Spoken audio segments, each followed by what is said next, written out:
Mesdames et messieurs, bonjour et bienvenue au 13h sur Canal 2 International. Henri Kedjan, good day. Yeah, good day, Junior. Good day. Welcome to join us on this bilingual edition of the news on 1 p.m. on Canal D International. Thank God it's Good Friday. We begin with our top stories.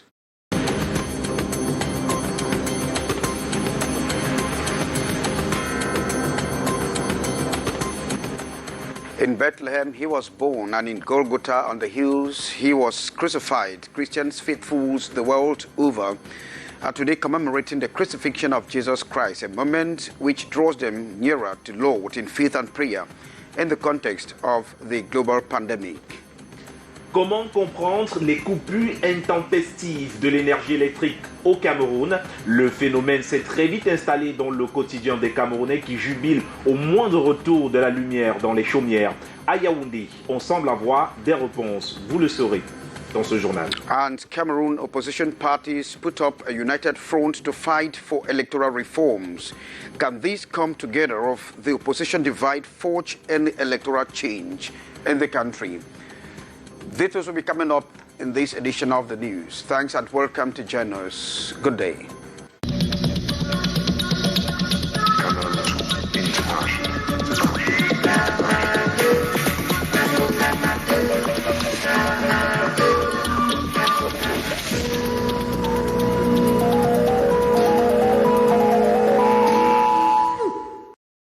Welcome to join us in this edition. We are Kejang Henry, Atembe, and Junior Hussein. Junior, today is Good Friday. Good Friday to you, Junior. Good Friday, Henri Kedjan. Et on ouvre justement avec le vendredi 5.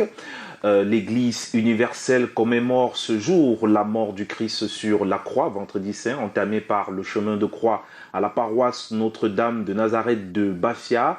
Moment de méditation qui a permis aux fidèles de se rapprocher du Christ. François Emossi, Espoir Bayra. Le Christ est mort ce vendredi saint sur une croix. Genoux au sol, les chrétiens de la paroisse Notre-Dame de Nazareth de Bafia proclament sa mort et vivent sa passion par le chemin de croix. En communion avec l'Église, vit déjà la passion du Christ, la souffrance du Christ pour sauver le monde, pour sauver l'humanité. Et puis apprendre à porter ou à supporter nos croix ou à boire à cette coupe de la souffrance ou accepter cette heure qui inaugure la passion du Christ. Jésus a racheté le monde par sa sainte croix et par sa mort, les serviteurs de Dieu invitent leurs fidèles à plus de courage à l'image du Christ pour braver l'angoisse de la pandémie du Covid-19. En ce temps où le monde sur la difficulté, surtout avec cette pandémie, nous souffrons énormément. Mais nous ne voulons pas tout abandonner. Nous voulons associer dans ce moment où l'humanité est en crise. 14 stations, symboles de la douloureuse passion du Christ, ont été parcourues par les fidèles de la paroisse. Le vendredi saint est un jour très important chez nous les chrétiens catholiques. Parce que c'est l'un des jours où nous pratiquons et le jeûne et l'abstinence totale. Très émotif aussi, parce que ça nous remet dans la scène que nous avons célébrée aujourd'hui. On est un peu sous le choc, mais on est des chrétiens et en ça on célèbre aujourd'hui quelque chose de grand. En ce vendredi saint, deuxième jour du Triduum pascal, gloire et louange feront honneur au Seigneur Jésus pour les mérites de ses saintes plaies qui nous ravivent et nous gardent de tout mal. Un incendie s'est déclenché hier nuit aux environs de 20h au lieu-dit marché Mbopi à Douala. Le feu s'est attaqué à un magasin et a réduit le magasin en cendres malgré l'intervention des sapeurs-pompiers. Très tôt ce matin, nos reporters Patricia Naoussi et Thierry Nana se sont rendus sur le site du drame, comme le voyez en image, presque plus rien à récupérer de ce côté-là. Je vous propose d'écouter quelques réactions au micro de Patricia Naoussi. Bon, en fait, hier, aux environs de 20h, nous avons été informés qu'il y a un incendie pas loin de notre site parce que nous faisons partie de l'autodéfense, le comité de vigilance. Donc, rapidement, nous sommes venus et le président a appelé les sapeurs, et ils sont arrivés à temps. Ils ont vraiment vite intervenu. Ils ont intervenu pas moins de 8 citernes d'eau pour arrêter le feu. C'était vraiment un combat entre l'incendie et les hommes qui intervenaient. Donc, l'intervention a commencé exactement à 20h25 comme ça, et c'est fini entre minuit 30 et 1h du matin. On était obligé de faire appel aux sapeurs de Bonabéry parce que ceux de Bessengue ne pouvaient pas seuls supporter, n'est-ce pas, l'arrêt de cet incendie-là. On a dormi aux environs de 20h. J'ai été appelé, on m'a informé. Il y a le commandant de brigade de Petit Mbopi, les agents de la sécurité et de Petit Mbopi également. J'ai été informé. Je me suis directement rendu sur le lieu pour voir exactement ce qui n'allait pas. Heureusement, lorsque je suis arrivé, les sapeurs étaient déjà là. Il y avait au moins 3 camions de sapeurs-pompiers qui étaient là déjà à l'œuvre pour éteindre le feu. Et tout s'est passé normalement, tout s'est passé très bien. Malheureusement, comme vous avez pu constater, c'est une boutique où il y a un peu de tout. Les pièces, les groupes électrogènes et tout ça, c'était pas facile. Nous étions là, bravo, les sapeurs-pompiers, peut-être tous les meubles devaient être affectés. Le gouvernement a lui-même observé. Comment comprendre les coupures intempestives de l'énergie électrique au Cameroun? La question sera posée tout à l'heure en titre dans ce journal. Et justement, le gouvernement se prononce enfin sur le phénomène de coupures intempestives d'énergie électrique au Cameroun. Face à la presse d'hier à Yaoundé, les ministres de la Communication et de l'Eau et de l'Énergie ont donné des explications à ce problème. Les précisions avec Delphine Fonkoutene et Serge Alain Zébou. Le gouvernement a lui-même observé la scène, a étudié ce phénomène de coupure intempestive d'électricité dans notre pays. Les raisons de ces perturbations électriques sont plurielles. Les pertes techniques, la vetusté du réseau de transport, le vandalisme sur les pylônes, la surcharge et l'insuffisance des postes sources, la carence dans la maintenance des infrastructures. Du fait de la forte croissance démographique, certains équipements de transport et de distribution d'électricité sont aujourd'hui surchargés. Certains transformateurs sont sollicités au-delà de leur capacité de fonctionnement. Une autre cause de délestage est la chute des poteaux. Le parc actuel, évalué au niveau national à 1 300 000 poteaux bois, est à 60% vétuste. Face à la presse ce 1er avril à Yaoundé, le ministre de la Communication et celui de l'Eau et de l'Énergie font la lumière sur ce délestage à l'origine de nombreux dégâts chez les populations, dont les ménages. Le retour de la saison de pluie aggrave la situation qui dure. Le développement de certaines infrastructures, notamment la mise en service du barrage de Natigal et le platinium, avaient autrefois été prescrits. La finalité étant d'améliorer la sécurité d'approvisionnement énergétique, d'accroître l'accessibilité des ménages aux services énergétiques modernes, de répondre aux besoins croissants en énergie en tenant compte des aléas climatiques. Le gouvernement promet ici aux hommes de médias de ne ménager aucun effort pour trouver des solutions définitives à ce problème et que la lumière soit pour toujours au Cameroun. Et peut-être qu'avec le vendredi 16, il y aura de l'électricité au Cameroun. On l'espère en tout cas. And of course, let's just hope, Junior Hussein. Now, he was born in Bethlehem and crucified on the hills of Golgotha. And so the Universal Church is today commemorating the death of Jesus Christ on the cross in Bafia, that is in the central region of Cameroon. Good Friday is thus characterized by Stations of the Cross, a moment which the Christians are moving more closer to God in faith and prayers in this dispensation of the global coronavirus pandemic. Joy Ngong reports.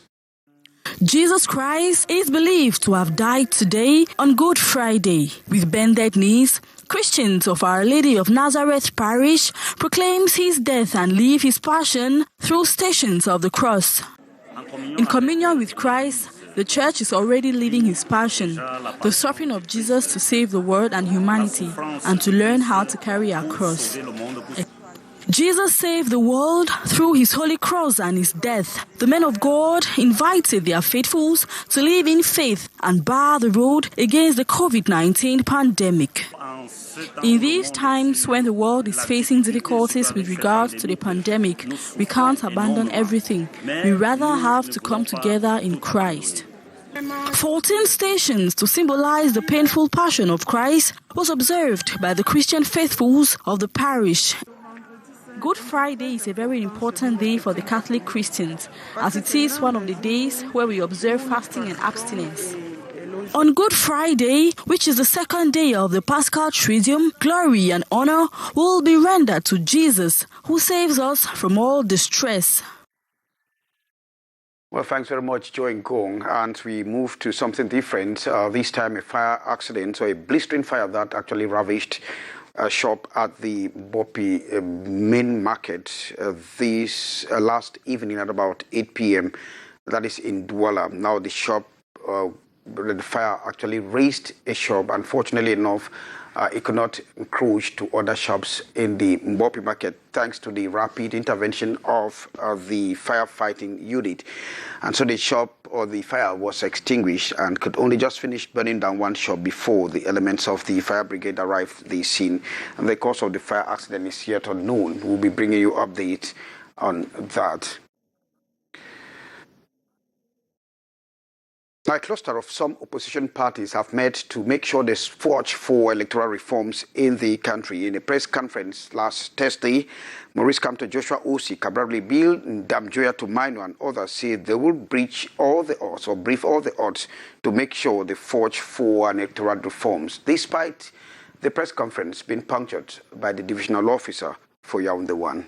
Details. All has started in a good footing between the leaders of the opposition parties until when Haruna Nyanji, the divisional officer for Yaoundé 1, and the forces of law and order stormed the headquarters of the Cameroon Democratic Union, halting the press declaration on pretext that the subject was unknown. Even after minutes of head-to-head talks with the civil administrator behind closed doors, he yielded no fruit, rather caused the untimely departure of the opposition leaders. All negotiations filtered and only a yes from above could reverse the decision. Back on the round table after phone calls, Maurice Kamto of the Cameroon Renaissance Movement, Joshua Osih of the SDF, Cabral Libby, PCRN, Tumaino Ndamjoya of the UDC, and others in this historic come together have a common objective of changing the electoral code. Have decided to work together within an inclusive Republican framework with all the parties involved in the democratic process in order to establish a new or amended electoral code for the stability and prosperity of our country. Before the men and women of the media, the opposition parties reiterate that the current electoral code contains a series of disagreements as well as some obsolete provisions, contradictions, legal vacuums, which creates an obstacle to fully exercise a fundamental voting right and a peaceful and democratic political change. The frontline opposition actors call on other political parties, organizations, personalities of civil society to join forces in this move. They say will lay a level ground for the electoral process in Cameroon.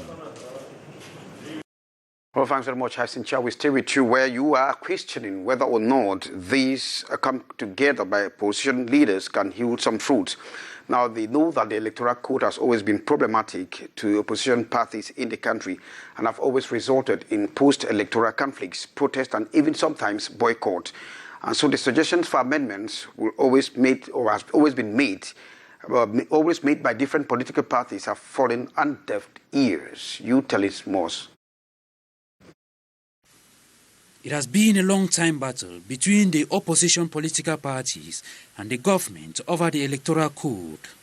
Many have always blamed their poor performance in different elections to the electoral mechanisms which they strongly believe have been structured to always favor the ruling party, the CPDM.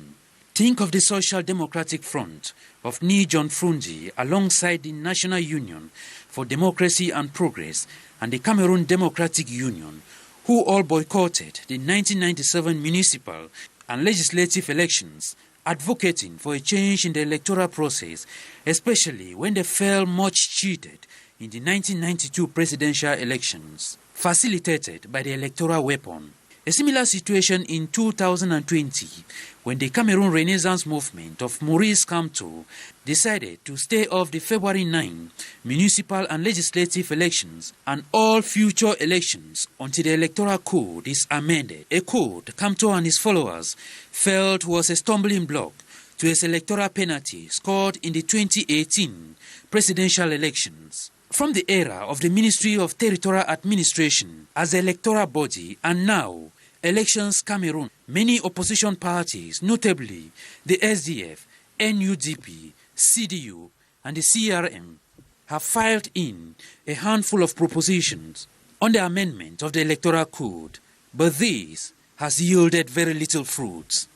Their struggle may pay off this time around as they join forces to speak a common language.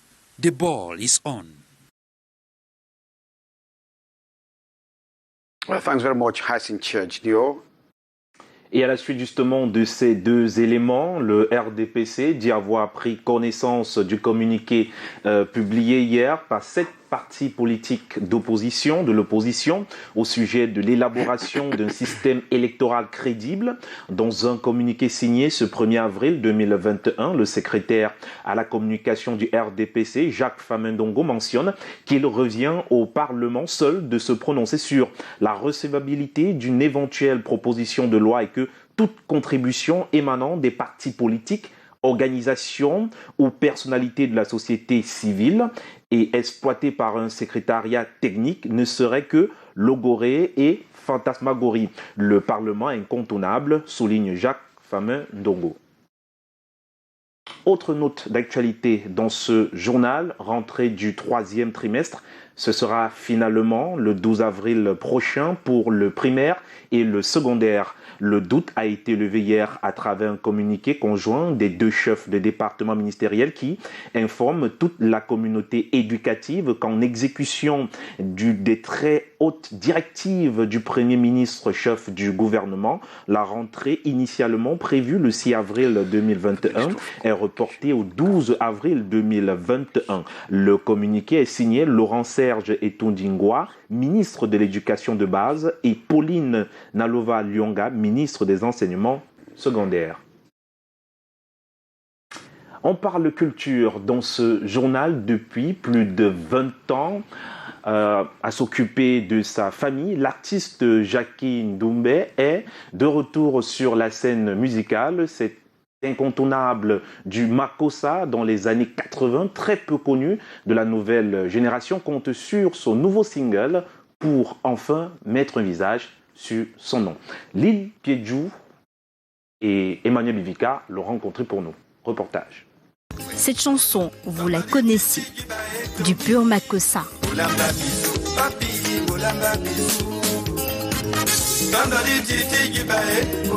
L'auteur, peut-être pas, surtout pour les plus jeunes.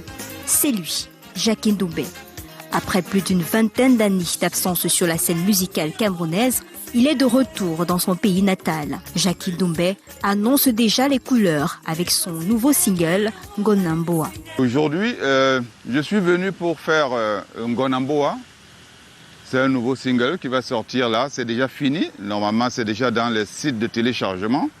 Et je vais faire un clip pour que je puisse avoir les images et que la nouvelle génération mette un peu le visage sur ce Jackie Ndoumbe qu'ils ont écouté il y a quelques années.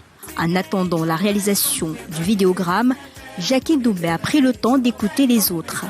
Et aujourd'hui, il a son mot à dire sur les productions musicales. L'évolution, j'ai pas vraiment vu parce que nous dansons beaucoup de l'étranger ici. Donc c'est pas ce que je peux appeler évolution.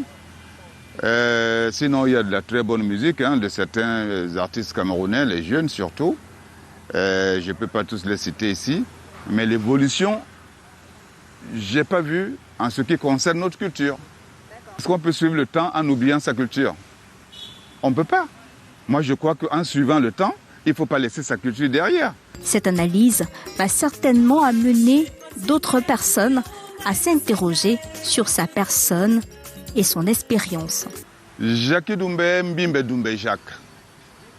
Je suis né au Cameroun et je vis à l'étranger depuis un moment donné. Et c'est un jeune vieux qui est toujours là pour essayer de satisfaire et mes fans et la nouvelle génération. Jackie Doumbé est de retour. Il compte y rester pour longtemps et donne déjà rendez-vous à ses fans sur toutes les plateformes digitales. Bisous. Bisous. Boulamba, bisous. Lil Piedjou, on aurait bien aimé vous voir danser, malheureusement. Vous n'avez pas voulu. C'est pas si grave. En tout cas, une musique en cache une autre. Un concert virtuel pour la cause des enfants autistes. En direct de vos écrans, l'artiste ivoirien Mewé sera sur la scène avec d'autres noms de la musique camerounaise pour justement lever des fonds et solliciter la générosité de tous dans le but de construire aux enfants autistes de Douala un centre de loisirs adapté à leurs besoins. Les précisions avec Aimé Catherine Moukouri et Henri Tinda. Derrière la légende, l'artiste de renom, aux multiples causes engagées, il y a le père. Mewé confie à la presse ce jeudi avoir un enfant atteint d'autisme. Une situation qui le rapproche plus de cet engagement. L'artiste sait combien les enfants souffrant de ce handicap ont besoin d'aide. Accompagné d'autres musiciens, il offre un spectacle virtuel pour respecter les mesures barrières qui sera diffusé sur des chaînes de télé en vue de lever des fonds. L'objectif est de toucher les cœurs à travers les écrans. C'est une soirée quasiment à huis clos à cause de la situation sanitaire. Et c'est une soirée que nous, artistes, nous avons décidé d'accompagner pour sensibiliser. On connaît très peu l'autisme en Afrique. On ne pourra pas interagir de façon habituelle, c'est-à-dire avec un public de proximité, mais on le fera par médias interposés. Justement, on a la chance d'avoir 2 chaînes avec nous qui vont retransmettre cette soirée en direct. Il s'agit de trouver des moyens de construire un centre pour accueillir ces autistes-là. Accompagnés par l'association Handicap Sans Visage, les fonds levés par cette prestation virtuelle à huis clos serviront à construire un centre de loisirs dédié aux enfants autistes. Nous interpellons également le gouvernement pour qu'une prise en charge plus développée soit mise en place pour ces enfants-là. Et c'est la raison pour laquelle nous avons pensé apporter notre petite contribution avec la construction de ce centre de loisirs. Mewé a également offert une chanson, l'hymne de l'autisme. Le vidéogramme, tourné à Douala, met en avant les visages de ces enfants qui réclament l'attention de la société. Mais le message véhiculé à travers le clip est un message de rassemblement. C'est un message d'unité. Parce qu'on a toujours dit que l'union fait la force. Ce 2 avril, Mewé, Caresse Fotso, Frankie Djemba, Yasmine et Moustique le charismatique s'engagent en direct de vos écrans pour la cause des enfants autistes. Un moment à vivre sur Canal 2 International. Alors, Aimé Catherine Moukouri, rappelons que ce vendredi 2 avril, justement, se célèbre la journée mondiale de la sensibilisation à l'autisme. Elle vise à justement mieux informer le grand public sur les réalités de ce trouble du développement. Il s'agit d'un handicap qui touche une personne sur 150 dans le monde. Henri Kédian, la suite. C'est avec vous. Well, thanks very much, Tino. We move over to Yaoundé, where Cameroon's Minister of Communications government spokesperson, René Emmanuel Sadi, and his counterpart of the water resources and energy sector, Gaston Elumbe Esomba, have cleared the dust on the persistent power failure in the country. In a joint outing this Thursday, both members of government blamed the situation of limited resources, explosion in population, and natural hazards. Details with you, Hyacinth Cheer. The explanations put forward include the problems experienced by the electric power transportation segment, which impacts the quality of service through technical losses, the obsolescence of the transportation network, acts of vandalism on masts, overloading and inadequacy of source stations, lack of infrastructure maintenance. Furthermore, in view of the factual findings and in the light of the opinions of experts in the field, we must note that there is an upward trend in the demand for electrical energy resulting from population growth. In the same vein, one cannot ignore the natural hazards, which are essentially unpredictable and which very regularly cause damage to the electrical energy transport circuits. Faced with this situation, it is the duty of the government of the Republic to provide the population with reliable information.